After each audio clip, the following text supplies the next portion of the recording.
Hi hello. இன்றைக்கி நம்ம எல்லாருக்கும் பிடிச்ச மாதிரி மோமோஸ் தாங்க பண்ண போகிறோம். வாங்க அது எப்படி பண்ணலான்றதை பார்க்கலாம். இது வெஜ் மோமோஸ் தான். சரி, இப்போது இதுக்கு ஒரு பவுலில் மைதா எடுத்துக்கலாம்.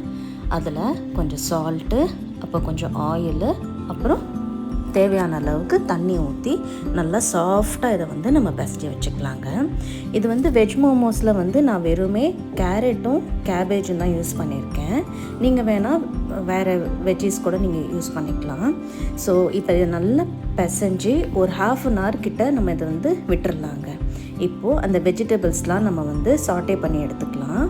ஃபஸ்ட்டு ஜிஞ்சரும் கார்லிக்கும் நல்ல ஃபைன் சாப்டு ஜிஞ்சர் கார்லிக் யூஸ் பண்ணியிருக்கேன்.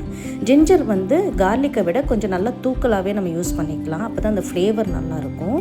கூடவே சாப்டு க்ரீன் சில்லிஸ், அப்புறம் நிறைய வெங்காயம் யூஸ் பண்ணியிருக்கேன். அதுவும் நல்லா ஃபைன்லி சாப்டு.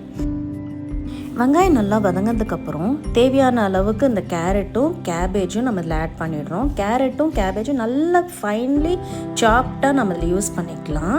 அதுக்கப்புறம் தேவையான அளவுக்கு சால்ட்டும் பெப்பரும் நம்ம இதில் ஆட் பண்ணிக்கலாம். இப்போ இந்த டோ இருந்தது இல்லையா, இந்த டோ எடுத்து நல்லா அதை நல்லா பிசைஞ்சிக்கலாம். ஒரு வாட்டி நல்லாவே பிணைஞ்சி அதை நம்ம நல்லா பெரிய டோவாக எடுத்து நல்லா பெருசாக நம்ம நல்லா தின்னாக ரோல் அவுட் பண்ணிக்கலாம். பண்ணதுக்கப்புறம் ஏதாவது ஒரு மூடி வச்சு ஆர் கட்டர் அதையும் வச்சு நீங்கள் இதை நல்லா ரவுண்ட் ஷேப்பில் கட் பண்ணி எடுத்து வச்சுக்கலாம். இப்போ அந்த கட் பண்ணதில் ஒரு ஸ்பூன் அந்த வச்சுருக்கிற அந்த ஸ்டஃபிங் இருக்குல்ல, அதை இதில் ஆட் பண்ணி நல்லா மோமோ ஷேப்பில் இதை நம்ம ஃபோல்ட் பண்ண போகிறோம்.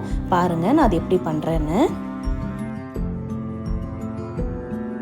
நான் உங்களுக்கு கொஞ்சம் மெதுவாகவே பண்ணுறது காமிக்கிறேன், கொஞ்சம் ஜூம் இன்னாகவும் காமிக்கிறேன். இதே மாதிரி நீங்கள் எல்லா மோமோஸையும் நீங்கள் செஞ்சு வச்சுக்கலாம்.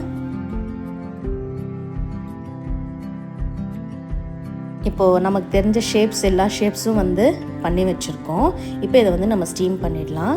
ஒரு ஸ்டீமர் எடுத்து அதில் கொஞ்சம் ஆயில் நல்லா ப்ரெஷ் பண்ணிவிட்டு ஸோ தட் ஒட்டாமல் இருக்கும். சரி, இந்த மோமோஸ்லாம் ஒரு பக்கம் ஸ்டீம் ஆகட்டோங்க. மீன்வைல் நம்ம இதுக்கான சட்னி பண்ணிடலாம். மோமோஸ் பண்ணிவிட்டு சட்னி இல்லாமல் எப்படிங்க? ஸோ அதுக்கு நான் ஹாட் வாட்டரில் கொஞ்சம் 2 தக்காளி, பெங்களூர் தக்காளி யூஸ் பண்ணியிருக்கேன்.